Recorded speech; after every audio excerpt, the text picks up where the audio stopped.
Hey, Joe from Boulet's Garage. So I'm taking a little time to make a video on this 2015 Toyota Sienna. And what am I doing with the transmission mount out, ask you?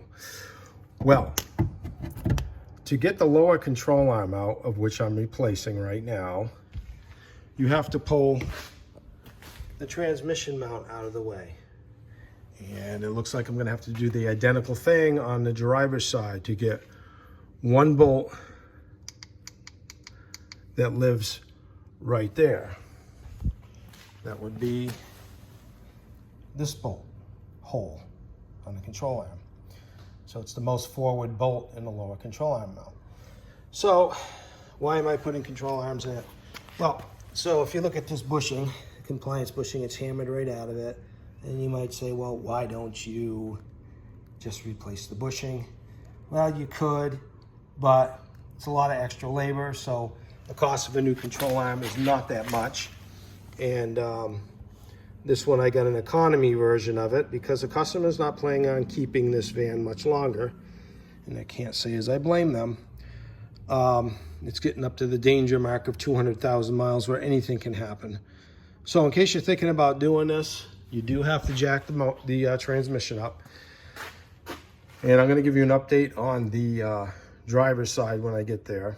But yeah, I was kind of surprised. I didn't really factor it into the estimate, but we're getting it done. Those lower bolts came out really hard, by the way. So if you live in New England, you're thinking about doing a driveway, you're gonna have a really strong compressor and impact to get them out of there. Maybe a set of torches. If you live in the South, below the salt belt, you probably don't have to worry about it. Anyway, so I'm moving on now. All right, so I got the happy new control arm in here on this side. And something I didn't point out before, but if you look at the bolt for the back side, there's a shim you got to reuse from the old control arm. Make sure it gets on there.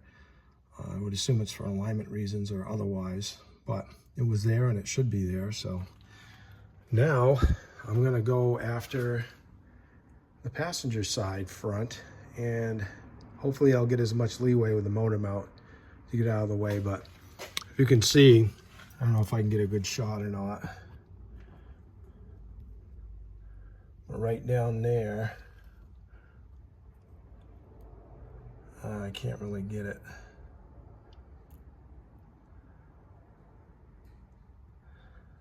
Now, let me see. So this is the rearward one, right to the front of that one. I'm really trying hard here, folks, to get that. But anyway, you get the point. You can barely see it, but it's up in the front and I'm right under that transmission mount. So you do have to remove that. There's no other way around it. If you know of any other way around it, let me know in the comment section below. All right, I'm headed to the passenger side right after I take a quick little lunch break. Okay, here I am on the passenger side, replacing the control arm. I haven't got the motor mount out yet, but I wanted to show you real quick. So on the other side, I lucked out because this stud spun out of this part of the mount, but not on this side, not on this side. So there's 3 bolts, one here, and then one down at the bottom. So basically, that's what I have to do. I gotta knock this off the top of that stud so I can get that off of there and pull this out. But that's what you're gonna be up against on this side. And I just want to note, okay, so I film in between procedures. I'm not, I don't have a camera mounted to my head, but I hope this video might help you out to let you know if you are going to get involved with this job, what you're up against, okay? So that's pretty much the gist of all my videos, for this, up to this point anyway. All right, so I shimmied the motor mount out of the way, and it gives full access to the bolt head right here. So back here, I didn't show you on the other side, but I got a ratchet strap on the stabilizer link to pull it back, because it doesn't allow you to, you can barely get your socket on there.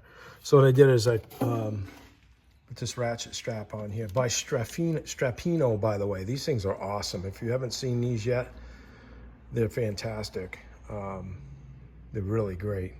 You get a set of 4 of them, pretty reasonable. I was excited when I got these things. They're great for strapping anything down in your truck or whatever. But all right, so if you don't have quite enough, you don't have enough of this bar back to get your socket on there, what I have to do too is on the other side, put a little pry bar in there just to get enough of it to come back. So you can see that bolt head right here. I'll try and throw an arrow in there for you right now. All right, so I'm gonna move on here.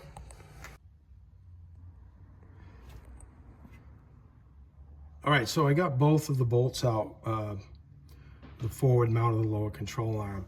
This one came out hard. I had to put some heat underneath. There's supposed to be little plugs in there. They're gone. And this inside one, I had to put a pry bar up against the stabilizer bar, push it back along with the ratchet strap, which is so tight you can play a tune on it. If you look at these bolts that you take out, you can see remnants of Loctite on it. I don't know if you can really see it, but it's red in my light, a little bit left behind. But yeah, so planning on having some heat. I was able to get it with propane. I didn't have to drag out this oxyacetylene torches over, but you're gonna plan on putting heat to it. All right, so I got this control arm in here, and this side gave me a little bit of a fight. And what gave me a fight was that large rear bolt right in the back. Right there, as the arrow indicates. I got a little bit cockeyed, and I boogered up the thread, so to take them out and chase the thread. So that's something you don't want to do. Pay attention to that. But yeah, if this video is giving you an idea whether or not you want to take this job on or not, I wouldn't want to do this in your driveway, that's for sure. Hopefully it's helped you out, and not, and you got an idea what you're getting into if you decide not to do it. Anyway, I really appreciate you. Like, subscribe, all that good stuff, and I'll talk to you later.